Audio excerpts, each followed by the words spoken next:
Jordan Peterson, you've said that men need to, quote, grow the hell up. Tell me why.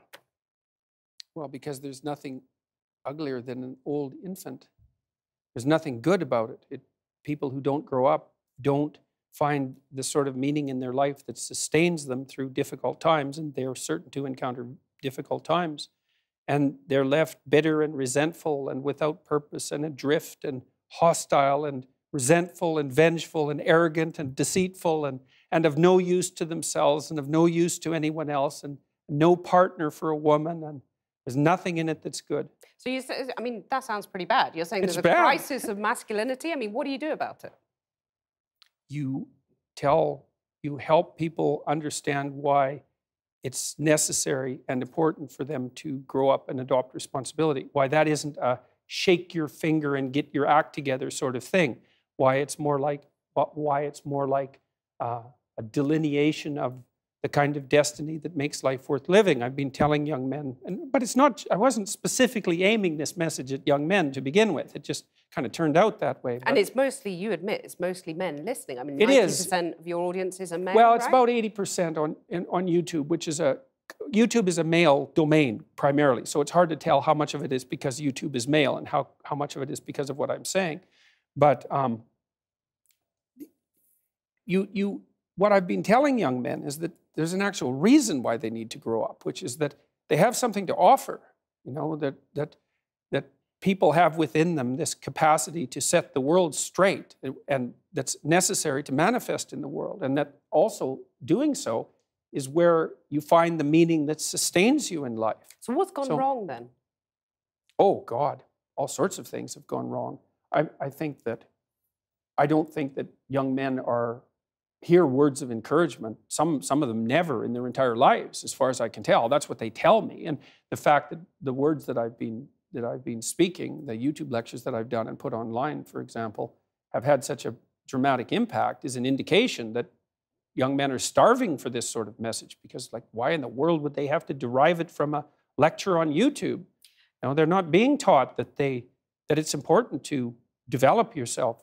But does it bother you that your audience is predominantly male? Isn't that a bit divisive?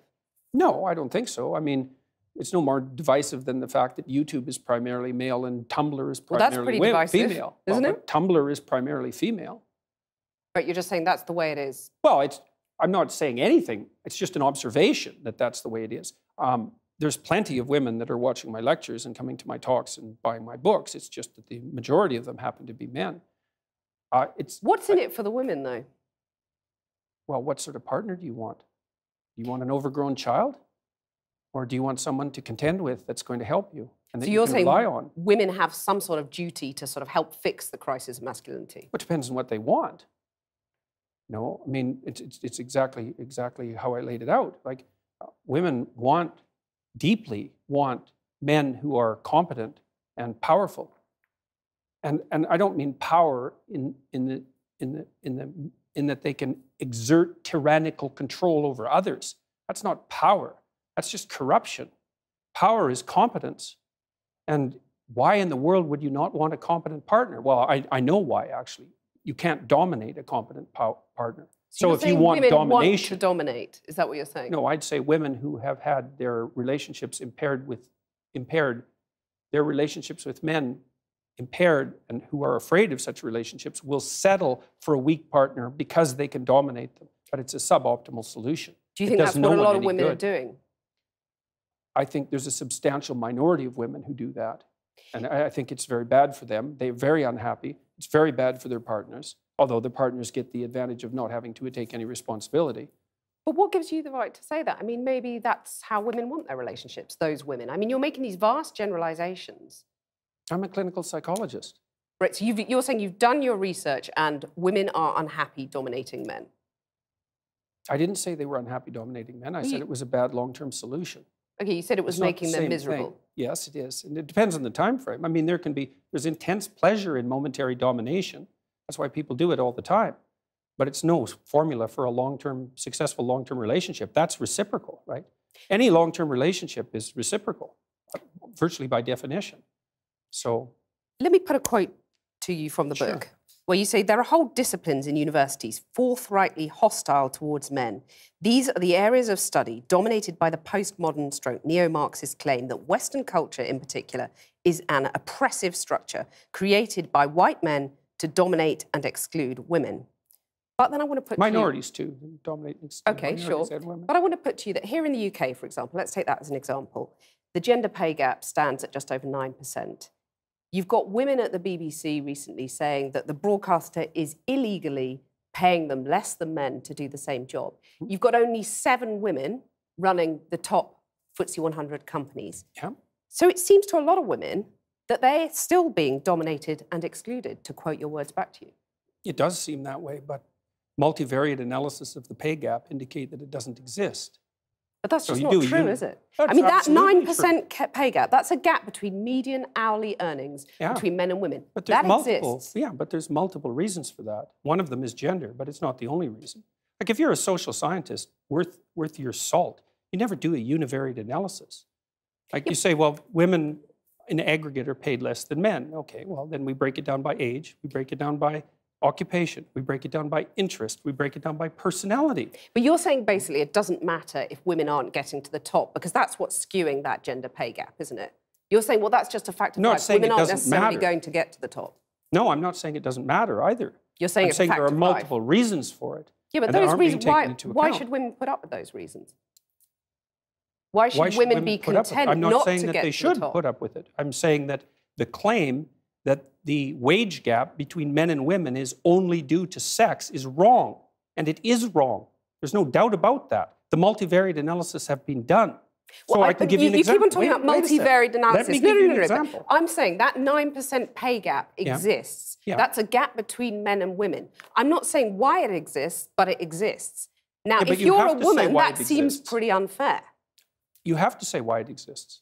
But do you agree that it's unfair? If you're a woman... Not necessarily. And on average, you're getting paid 9% less than a man. That's not fair, is it? It depends on why it's happening. I can give you an example. Okay.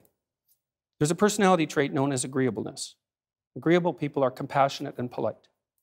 And agreeable people get paid less than less agreeable people for the same job. Women are more agreeable than men.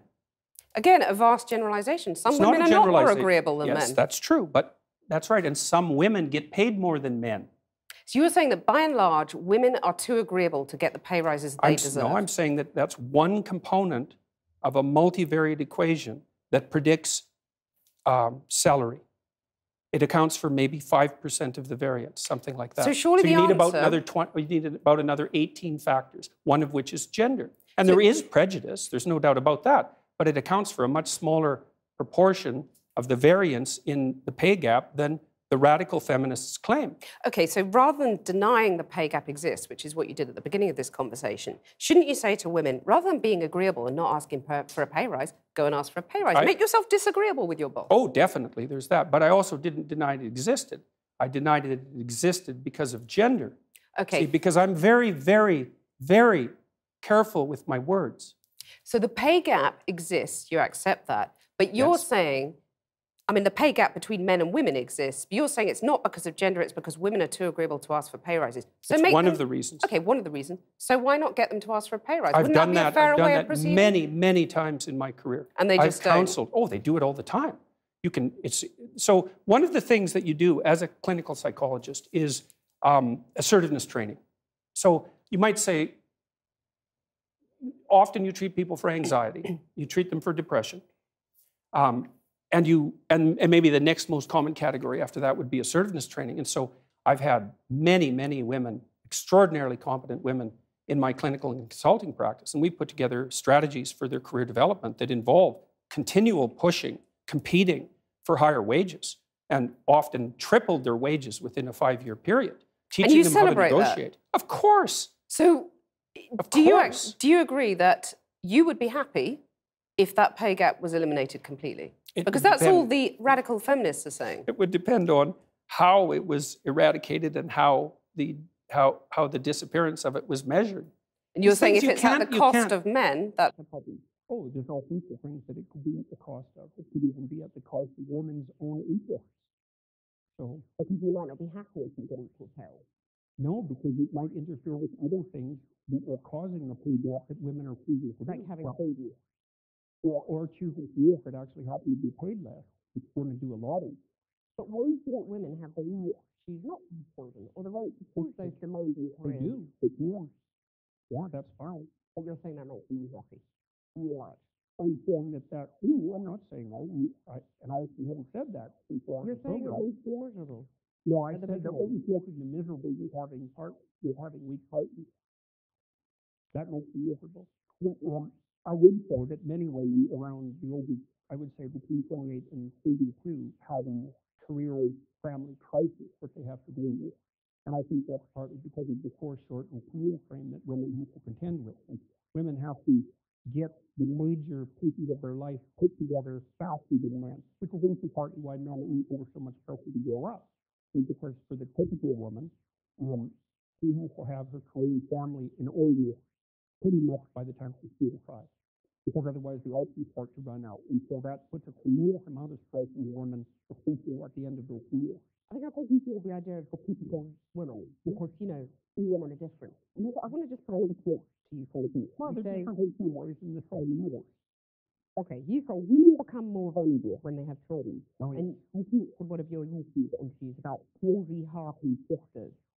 So, simple question.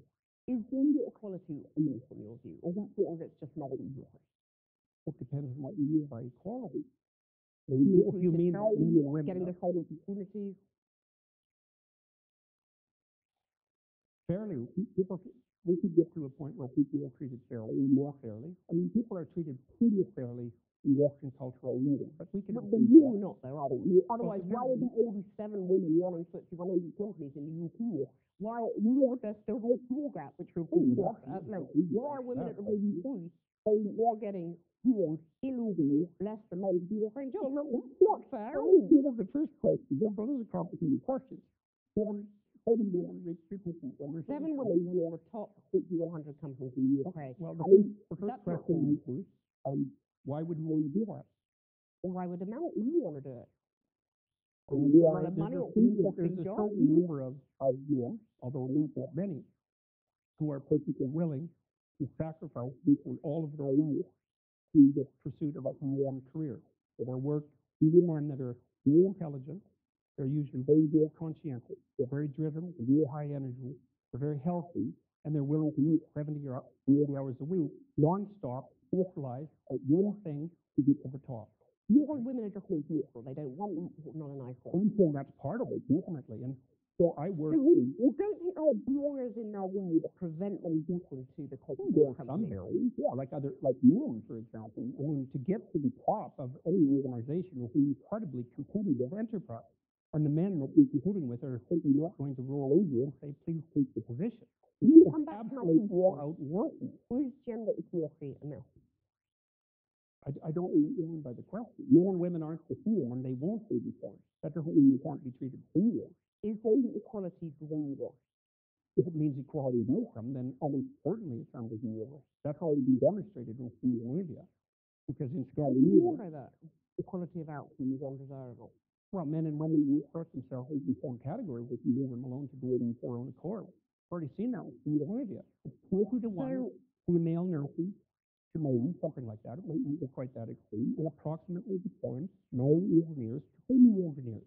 And that's a consequence of the free choice of men and women in the societies that have gone farther than any other societies to make gender equality the purpose of the law. Those are ineradicable differences. You can eradicate them with tremendous social pressure and feeling, but if you leave men and women to make their own choices, we will not get equal outcomes. Right, so you're saying that anyone who believes in equality, whether you call them feminists, call them whatever you want to call them, should basically give up because it's not going to happen. Only if they're only equality of outcomes. So you're saying give people equality of opportunity, that's fine. Not only fine, it's eminently desirable for everyone, for individuals and for society. But still women aren't going to make it, that's what you're really It saying. depends on your medical techniques. They're doing just fine in medicine. In fact, there are far more female physicians than there are male physicians. There are lots of disciplines that are absolutely dominated by women. Many disciplines, and are doing great. So Let me put something else to you, Foley. You say the incidence of the equal pay for equal wage argument immediately complicates even small comparisons beyond practicality. For one simple reason, who decides what wage is equal? It's not possible. So the simple question is, do you believe in equal pay? Well, I made the argument there. I think it depends on So you who don't you believe in equal pay? No, I'm not doing that at all. Because a lot of people looking for will just so, I mean, we're going back to the You're actually not listening. You're being very projecting clear. what When they I'm say. saying you basically say women need to just fight. They're never going to make it on equal terms, equal outcomes, is how you define it. No, I didn't do Young that. I said women that would do that. I would go, well, I might as well just go and play with my Cindy days. Good up there, school, because I'm not going to get a top job I want. Because there's someone sitting there saying it's not possible. I said the equal outcome is desirable. That's what I think. It's a bad social law. I didn't say that women shouldn't be striving for the top or anything like that, because I don't believe that for a second. Striving for the top, but you're going to put more hurdles in their way as how few on their way from sorcery. No, it's fine. You're saying, oh, no. No, I really think that's silly. I do. I think that's silly. I really do. I mean, look at your situation. You're hardly unsuccessful. Yeah, no. How do you manage it? Exactly. Good But that's why, back home, this is all about the inevitable. You talk about manufacturing. I mean, let me give you another thing for people. Why We're would saying, you have to model for a high quality position? well, you in your book, you talk about real conversations between men contain, quote, an underlying threat to physicality. Oh, there's no doubt about that. What about real conversations between women? Is that something are we sort of amenable and reasonable? No, just that the domain of physical conflict is sort of off limits to us. You just said that I walk to get where I walk. Yeah, but Well, I don't imagine that you, to some degree, I suspect we're not very agreeable. So that's the thing, successful women, I'm not very agreeable. Right. But don't tell me for this conversation. At least and I'm sure it served your career well. Successful women, though, basically have to wear the heels in your view. They have to sort of become one to succeed, is what you're saying. Well, if they're I hope it's not succeed. If they're going to compete against me, certainly masculine tropes are going to be helpful. I mean, one of the things I do in my counseling practice, for example, when I'm consulting with women who are trying to advance their careers, is to teach them how to negotiate and to be able to say no and to not be easily pushed around and to be formidable. And you need to, if you're going to be successful, you have to be smart, conscientious, and tough. We want a radical idea. Why don't the bosses adopt some, the male bosses, okay, adopt some female too, so that women don't have to fight and get their sharp elbows out for the pay raise? It's just that hopefully if they're doing the same job, they've got the same pay. Well, I would say partly because it's not so easy to determine what constitutes the same job. Because, arguably, there are still men dominating in industry or society, and therefore they've got the terms for so long that women workers don't want to be not true. It's not true. So, for example, I can give you an example very quickly. So I worked with women who worked in high-powered law firms in Canada for about 15 years. And they were as competent and put together as anybody you would ever meet. And we were trying to figure out how to further their careers. And there was a huge debate in the Canadian society at that point. It was basically right along the same lines as well. It was that if the law firms didn't use these masculine criteria, then perhaps women would do better. But the market sets the game. And the market is dominated by men. No, it's not. The market is dominated by women. They make 80% of the consumer decisions. That's not the case. 80%. People who full time looking after children, by and large, are still women who are going out doing the shopping. But that is they make all the consumer decisions. The market is driven by women, not men. Right. Okay, and if you're a lawyer in Canada, pay more for the same sort of goods, that's improving. Men, so that you're paying blue bicycle helmet is going to cost less than a pink one. Anyway, we'll come on to that. Partly because men are less agreeable. Right, so they won't put up with it. I want to ask you, is it not desirable to have some of those female traits we talked about? I see that for generalization, but we've used the word female traits. Is it not desirable to have some of those in the type of business? And then maybe they wouldn't be. They don't predict success in the workplace. The things that predict success in the workplace are intelligence and conscientiousness. Agreeableness, nobody predicts success in the workplace. And so do high negative emotions. You're saying that women are intelligent enough to run these things? No, I didn't say that at all. You said that female traits predict success. But I didn't say that intelligence wasn't. I didn't say that intelligence and conscientious. When you're saying We're it's wholly saying conscientious, why you talking not female too? No, I mean, that's no, really no, dangerous, Carol. I'm not saying that at all. Are women less intelligent than men? No, they're not. No, the data on that's pretty clear. The average IQ for a woman and the average IQ For a man is identical. There is some debate about the flatness of the distribution, which is something that James Damore pointed out, for example, in his memo, but there's no difference at all in general cognitive ability. There's no difference to speak of in conscientiousness. Women are a bit more orderly than men, and men are a little bit more industrious than women, but the difference isn't big. But that averages into Plenty of men conscientiousness. who aren't necessarily as Well, industrious. of course. But female traits, you asked me though, the why question. are they not... Feminine traits, Why let's are they say. not desirable at the top of... Feminine traits, why are they not desirable at the top of business? It's hard to say. I'm just laying out the empirical evidence. Like we know the traits that predict success. But we also know, because companies by and large have not been dominated by women over the centuries, we have nothing to compare it to. It's an experiment. True, and it could be the case that if companies modified their behavior and became more feminine, that they would be successful. But You there's seem no doubtful about evidence that. for it. I'm not neither doubtful nor non-doubtful. There's no evidence So why for not it. give it a go, as the radical Because the evidence feminists would suggests, say? well, it's fine. If someone wants to start a company and make it more feminine and compassionate, let's say, and caring in its overall orientation towards its workers and towards the marketplace, then that's a perfectly reasonable experiment to run. My point is that there is no evidence that those traits predict success in the workplace. And there's Because it's this never evidence been is- tried. Well, that's not really the case. Women have been in the workplace for, what, at least ever since I've been around. The representation of women in the workplace has been about 50%. So we've run the experiment for a fairly reasonable period of time, but not, certainly not for centuries. Let me move on to another debate that's been very controversial for you. And this is, you got in trouble for refusing to call trans men and women by their preferred personal pronouns. No, I want to that's ask- not actually true. I got in trouble because I said I would not follow the compelled speech dictates of the federal and provincial government. I actually never got in trouble for not calling anyone anything. Right. That didn't happen. You wouldn't follow the change of law, which was designed Not to once it was outlaw law. discrimination. No. Why Well, should that's your... what they said it was designed to do. OK, you cited freedom of speech in that. Why should your right to freedom of speech trump a trans person's right not to be offended? Because in order to be able to think, you have to risk being offensive. I mean, look at the conversation we're having right now. Like you're certainly willing to risk offending me in the pursuit of truth. Why should you have the right to do that? It's been rather uncomfortable. Well, I'm very glad I put you on the spot. Well, I'm you get very my glad that point. I have No, but you exercised get my my freedom of point. speech. You get my point. It's like you're doing what you should do, which is digging a bit to see what the hell's going on. So And do that is you- what you should do. But And you're you exercising see- your freedom of speech to certainly risk offending me. And that's fine. I think more power to you as far as I'm concerned. So you haven't sat there and... I'm just trying to work that out. I mean, Ha, gotcha. you have got me. You have got me. I'm trying to work about that through in time. my head. Yeah. It took a while. It did, yeah. It took a while. You have voluntarily come into this studio and agreed to be questioned. Mm-hmm. A trans person in your class has come to your class and said they want to be called And that's never she. happened. And I would call them she. So you would. So you've kind of changed your tune on that. No, I said that right from the beginning. What I said at the beginning was that I was not going to cede the linguistic territory to radical leftists, regardless of whether or not it was put in law.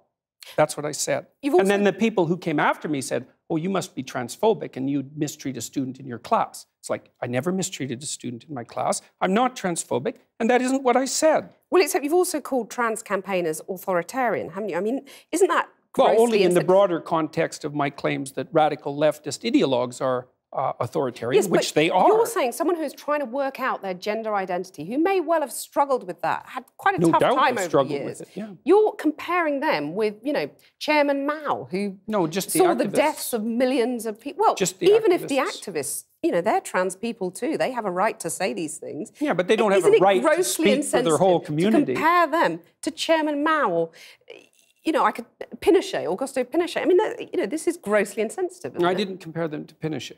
Well, I did compare them to he Mao. was an authoritarian. He's a wasn't he? right-winger, though. I was comparing them to the left-wing totalitarians. And Okay, I do believe they are left-wing Mao, totalitarians. Under Mao, millions of people died. I Right. mean, there's no comparison between That's- Mao and a trans activist, is there? Why not? Because trans activists aren't killing millions of people? the philosophy that's guiding their utterances is the same philosophy. The consequences are... Not yet. You're saying that trans activists No. could lead to the deaths of millions of people? What No, they're I'm saying that the philosophy that drives their utterances is the same philosophy that already has driven us to the deaths of millions of people. Okay, tell us how that philosophy is in any way comparable. Sure, that's no problem. The first thing is that the philosophy presumes that group identity is paramount. That's the fundamental philosophy that drove the Soviet Union and Maoist China. And it's the fundamental philosophy of the left-wing activists. It's identity politics. It doesn't matter who you are as an individual. It matters who you are in terms of your group identity. You're just That's saying these murderous- things, though, to provoke, aren't you? I mean, Not you a are a bit. provocateur. I never say You're like anything- the alt-right that you hate to be compared to. You want to stir things up. I'm only a provocateur insofar as when I say what I believe to be true, it's provocative. I don't provoke. Maybe for You humor don't set out to now provoke. and then. I'm not interested in provoking. But what Not in about the thing least. about, you know, fighting and the lobster? Tell us about the lobster. Well, that's quite a segue. Well, the first chapter I have in my book is called Stand Up Straight with Your Shoulders Back. And it's an injunction to be combative, not least to further your career, let's say, but also to adopt a stance of ready engagement with the world and to reflect that in your posture. And the reason that I write about lobsters is because there's this idea that hierarchical structures are a sociological construct of the Western patriarchy.